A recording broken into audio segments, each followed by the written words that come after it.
ஓம் குமர குருதாச குருப்பியோ நமக.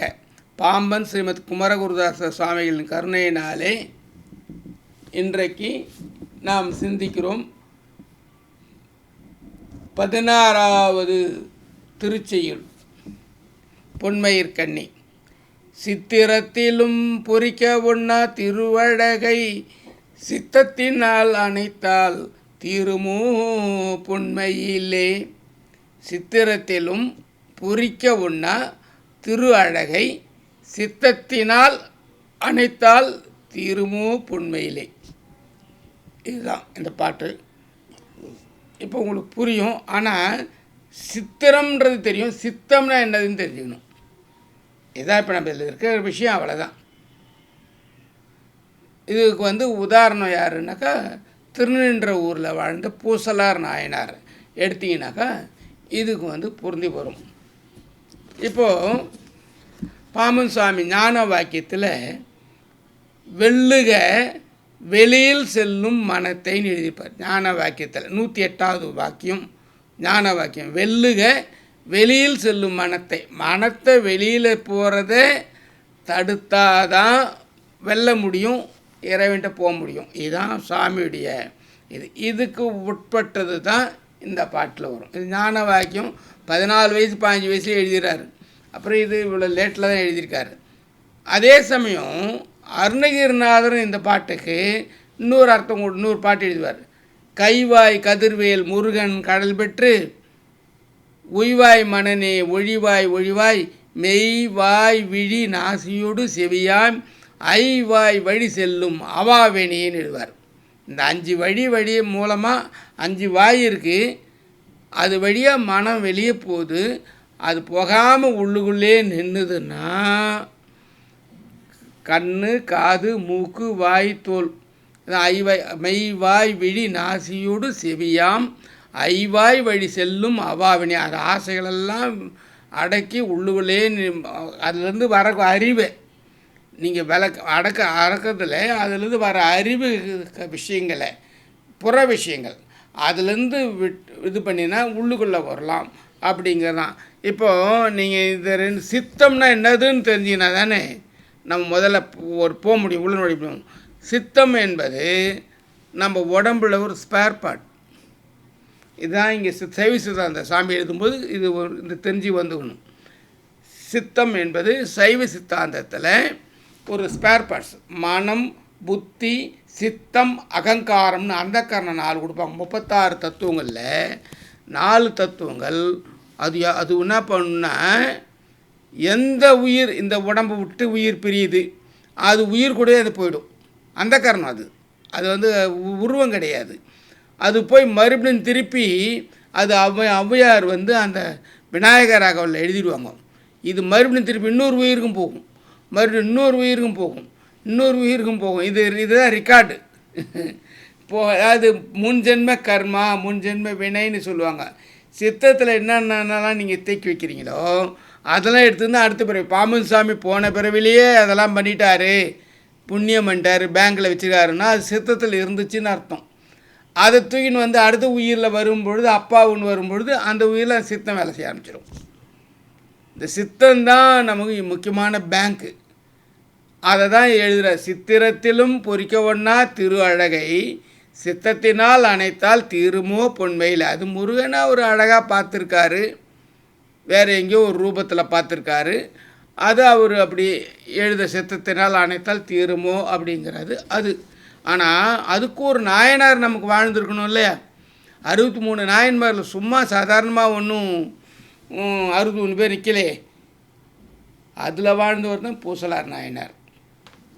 பூசலார் நாயனார் சித்தத்தில் அடக்கி வாழ்ந்திருக்கார்.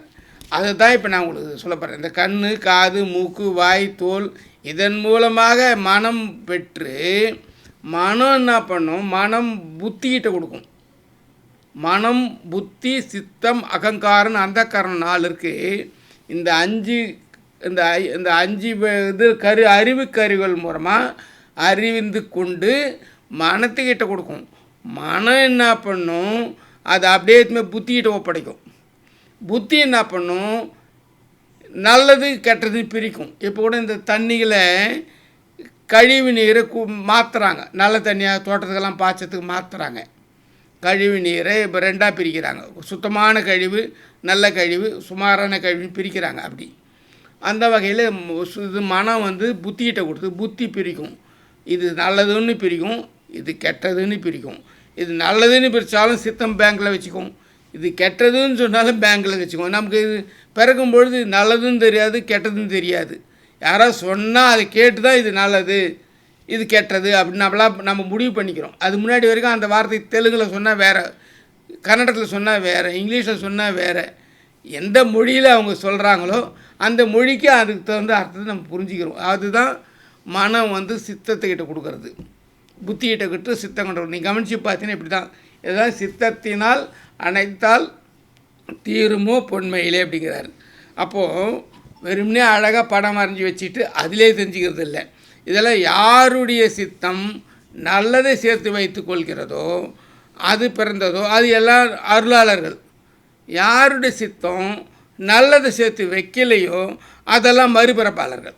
வேறு ஒன்றும் இல்லை. ஞானி யார், மறுபிறப்பாளர் யார் அப்படின்னு நீங்கள் தெரிஞ்சுக்கணும்னா இந்த சித்தந்தான் அதில் பிரதானமாக வேலை செய்யுது அப்படிங்கிறது நீங்கள் புரிஞ்சுங்க. இந்த வகையில் ஒருத்தன் போகிறான், கோயிலுக்கு போகிறான். அவன் கோயிலில் போய் பார்க்குறான், இந்த அம்பாள் அழகாக இருக்குப்பா, இந்த மஞ்சள் காப்பு பார்த்தேன் ரொம்ப நல்லா இருக்குது, இந்த பிள்ளையார் பார்த்தேன் இந்த சந்தன காப்பு நல்லா இருக்குது அப்படின்றான். அப்போது அதுதான் அவங்க சித்தத்தில் பதியுது.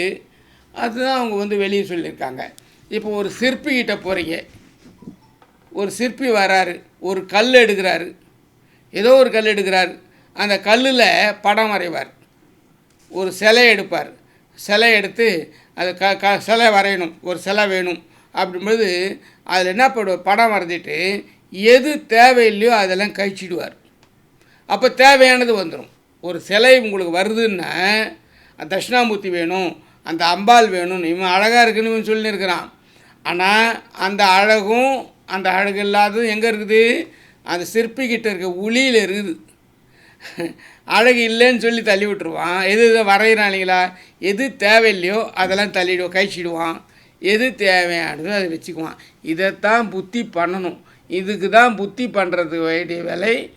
இது நேர்த்தியாக சிலை அமைஞ்சது அப்படின்னு சொன்னால் அந்த புத்தி அதை தான் பண்ணணும்.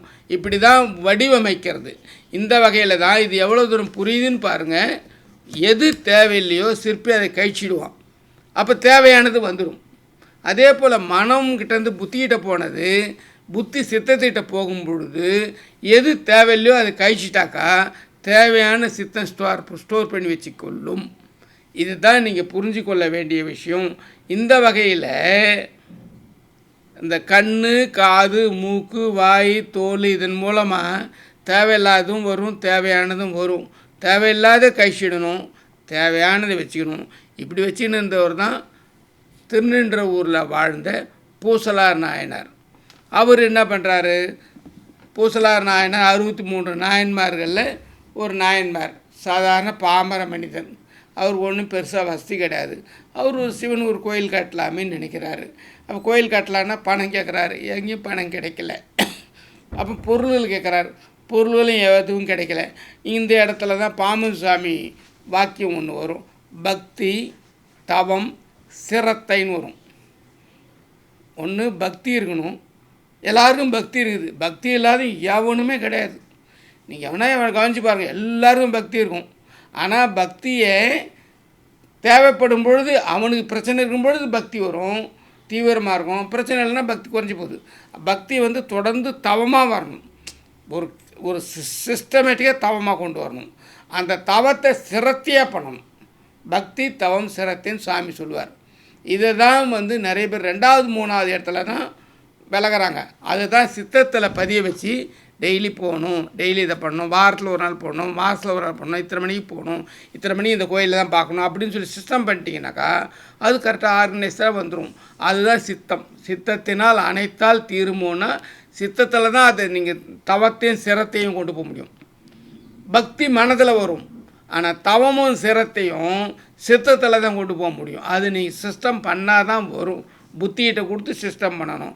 அப்படி பண்ணவர் தான் இந்த பூசலார் நாயனார் அவர் மனசுலேயே கோயில் கட்டணும்னு நினச்சிட்டார்.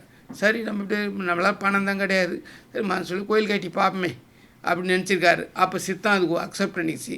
சித்தம் அக்செப்ட் பண்ண உடனே அப்போ அது என்ன பண்ணுறாரு, வாஸ்து நாள் பார்த்து அப்போ உடனே கோயில் கட்டலை, அதுக்கு ஒரு வாஸ்து நாள் பார்த்து போடுவார். வாஸ்து நாள் என்றைக்கு வரும், ரைட்டு இன்றைக்கி வாஸ்து நல்லாயிருக்கு, இத்தனை மணிக்கு நல்லா இருக்குது, இந்த நேரத்தில் பூஜை போடு, மணக்க பூஜை போடு, ரைட். அதுக்கப்புறம் என்ன பண்ணுவோம், இங்கே சிவனவை, இங்கே அம்பாலவை, இங்கே சுற்றுப்புறம் சுவரவை, இங்கே உள்பிரகாரவை, இங்கே பரிவார தேவதையிலவை, அதெல்லாம் சிரத்தியாக பண்ணணும். அதெல்லாம் பண்ணுறாரு. அதுக்கப்புறம் மூணாவது அடுத்து என்ன பண்ணுறாரு, கும்பாபிஷேகம் பண்ணணும். அதுக்கு என்ன பண்ணணும், கும்பாபிஷேகம் என்ன பண்ண முடியுமா, அதுக்கு பணம் கிடையாது, மனசுக்குள்ளே தான் கும்பாபிஷேகம் பண்ணுறாரு. கோயிலை மனசுக்குள்ளே கட்டிட்டார், கோயிலில் கோபுரம்லாம் கட்டிட்டார், கோயிலுக்குள்ளவே நிதானமாக கட்டின்னு வரார். நாள் கணக்கிட்டு இத்தனை நாளில் பண்ணணும், இத்தனை நாளில் பண்ணணும், ஒன்றும். அதன் பிறகு என்ன பண்ணுறாரு, கும்பாபிஷேகம் பண்ணுறது, யாகசாலை அமைக்கணும். சரி, யாகசாலை மனசுக்குள்ளே அமைக்கிறார்.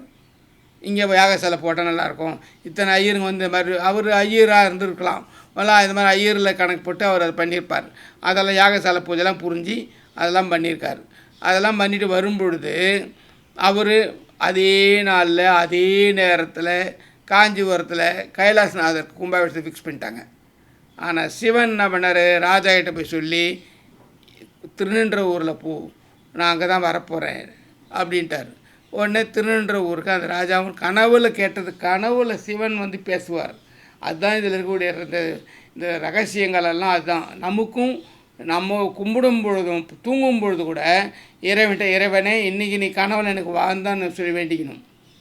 ஏன்னா கனவுல தான் எல்லாம் நிறைய அதில் பார்த்தோம்னா 63 நாயன்மார்களில் நிறைய பேருக்கு கனவுல தான் நிறைய விஷயம் நடந்துருக்குது.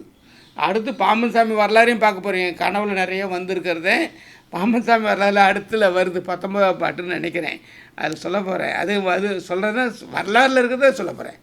கனவுல வந்து அப்போ கனவுல நீங்கள் வர சொல்ல ஈஸியாக இருக்குது இறைவனுக்கு வர்றது. நம்ம கனவுல கூப்பிடலாம், இதில் தான் வர்றது டிராஃபிக் ப்ராப்ளம் போகுது, அதனால் நீங்கள் கனவுல கூப்பிடலாம். மன்னன்ட்ட சொன்னதில் மன்னன் என்ன பண்ணுற திருநின்றவூரில் வராரு. திருநின்றவூரில் வந்து எங்கள் ஊர் ஃபுல்லாக தேன கோயிலே காணும். கும்பாபிஷேகம் எங்கேப்பா நடக்க போகுது, எங்கேப்பா கோயில், திருநின்ற ஊர்லேயே காணலை. அப்புறம் எங்கேப்பா பூசலார்னு யார் இருக்காங்கப்பா, பூசலார்னு ஒருத்தருக்கார் அங்கே இருக்கார். அப்புறம் பூசலார் பேரை மட்டும் இறைவன் சொல்லிட்டார். திருநின்ற ஊர் பூசலார், அவர் கோயிலுக்கு பூஜைக்கு கும்பாபிஷேகத்துக்கு போகிறேன், இதுதான் சாமியுடைய வாக்கு. அது பல்லவ மன்னனுக்கு போகுது. உடனே இந்த மாதிரி ஒரு மன்னன்கிட்ட போய் பிரபகண்டா ஆனால் தான் அவர் நாயன்மார் ஆக முடியுது, இல்லைன்னா அவரும் நாயன்மார் ஆக முடியாது. அவர் மன்னன் வந்து தேடி கண்டுபிடிச்சி பூசலார் யாருன்னு கண்டுபிடிச்சி பூசலார்கிட்ட கேட்டு நான் மனசுக்குள்ளே கோயில் கட்டின்னு இருக்கிறேங்க, அப்படி மாதிரி கும்பாபிஷேகம் பண்ணுறேன், இப்போ ஆள் பண்ணியிருக்கேன் அப்படின்னு சொன்ன உடனே அந்த ராஜா அவர் காலில் விழுந்து கும்பிட்டு, ஒரு அடியார் பாமர அடியார் இவருடைய உள்ளத்தில் ஒரு மனக்கோயில் கட்டுறார், சித்தத்தினால் அனைத்தால் தீருமோ அப்படின்னா இங்கே இந்த மனம் புத்தி எதுவுமே சித்தத்தில் ஒப்படைச்சிருக்குது. அந்த சித்தம் பூசலாருடைய சித்தம் அவ்வளோ ஒரு புனிதமானதாக இருந்திருக்குது. அதனால் சித்திரத்திலும் அணைக்க ஒன்றா திரு அழகை கைலாசநாதர் கோயில் சித்திரத்தில் அமைச்சு கல்லுலே கட்டினாலும் கூட சித்திரத்தால் அனைத்தால் சித்திரத்தினால் பொறிக்க ஒன்றா திரு அழகை சித்தத்தினால் அணைத்தால் தீருமோ பொன்மையிலே அப்படின்னும் பொழுது பல்லவ ராஜாவுக்கு சித்திரத்தில் இது பண்ணி அந்த சிற்பிகளை வச்சு அவ்வளோ தூரம் கோயிலை கட்டி அங்கே வராத ஒரு சிவபெருமன் கைலாசநாதர் பூசலாருடைய சித்தத்தினால் கோயிலை கட்டி இங்கே வந்து அருள் பாலிக்கிறார் அப்படின்னும் பொழுது திருநின்ற ஊரில் அதுக்கப்புறம் கோயிலை கட்டுறாரு. அந்த ராஜாவே கோயிலை கட்டினார். அதுக்கப்புறம் இவர் 63 நாயன்மாரில் ஒரு நாயன்மார் ஆகிறாரு. அதால் இந்த மாதிரி ஒரு வெல்லுக வெளியில் செல்லும் மனத்தை அப்படிங்கிற ஞான வாக்கியத்தை மனப்பாடம் பண்ணி பாம்பன் சாமியை கும்பிட்டு அருளாளர் எல்லாரும் பூசலார் நாயனார் போல் மனதை ஒருநிலைப்படுத்துவதற்கு வெளியில் செல்லாமல் இருப்பதற்கு பாம்பன் சுவாமிகள் நிறைய வழிகள் கொடுக்குறாரு.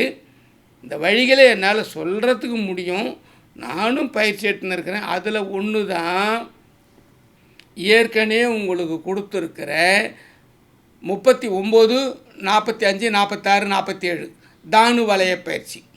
அது உண்மையிலே மனதை வெளியே போகாமல் உள்ளே அடக்குது.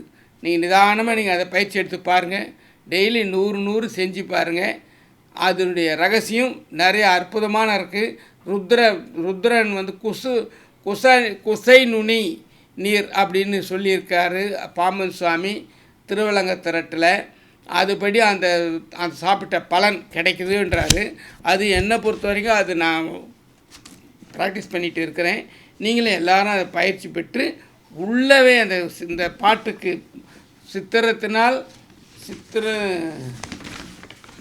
சித்திரத்திலும் பொறிக்க ஒண்ணா திரு அழகை சித்தத்தினால் அணைத்தால் தீருமோ பொன்மையிலே அப்படிங்கிற அந்த பாட்டுக்கு ஒரு பொறுப்பாக வந்திருக்க ஒரு நல்ல ஒரு அருளாளர் திருநின்ற ஊரில் வாழ்ந்த பூசலார் என்கிற நாயனார். இவர் வந்து சுந்தரமூர்த்தி சுவாமிகள் எழுதி வச்சுட்டு போயிருக்காரு. சுந்தரமூர்த்தி சுவாமிகள் எழுதுனதை சேக்கிழார் எழுதியிருக்காரு. எல்லா கோயிலும் 63 நாயன்மாரில் இவங்க ஒரு நாயன்மாராக இருக்காங்க. அப்படின்னா இவங்கெல்லாம் எவ்வளவு தூரம் ஒரு பலம் பெற்ற நாயன்மாராக இருந்திருக்கணும். இது எப்படி இறைவன் அந்த மாதிரி அந்த ஊரில் போய் இவருடைய இதை கண்டுபிடிச்சி மனத்தை கண்டுபிடிச்சி உள்ள கோயில் அகக்கோயில் அந்த ராஜாகிட்ட சொல்ல முடியும். இதெல்லாம் நீங்கள் நடைமுறை நடக்குமா அப்படின்னா நடந்திருக்குது. தமிழ் மண்ணில் நடந்திருக்கு, சைவத்தில் நடந்திருக்கு. அதில் 63 பேர் வந்திருக்கிறாங்க. அதில் ஒருத்தர். எல்லாரும் அந்த மாதிரி ஒரு அருள் பெறுவதற்கு இந்த நாள் உங்களுக்கு எல்லாரும் துணை புரிய வாழ்த்துக்கள். வெற்றி பெறுங்கள்.